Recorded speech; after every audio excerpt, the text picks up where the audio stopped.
Pregnancy का 8वां महीना जो अति महत्वपूर्ण है, इसके बारे में हम आगे जानते हैं।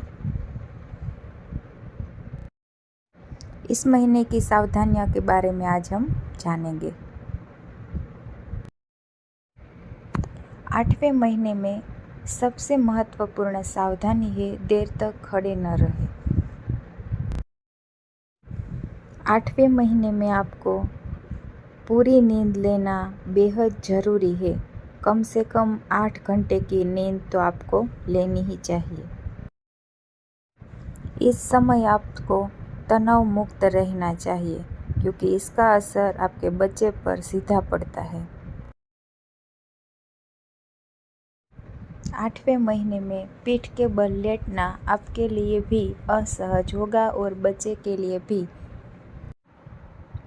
इस महीने में आपको एक बार में ही भरपेट खाने की जगह कई बार थोड़ा थोड़ा खाना चाहिए।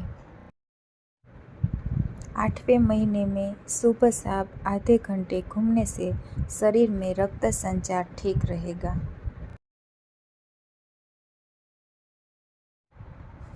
प्रेगनेंसी के 8वें महीने में ये सावधानियां बरतेंगे तो स्वस्थ रहेगा बच्चा। Thanks for watching.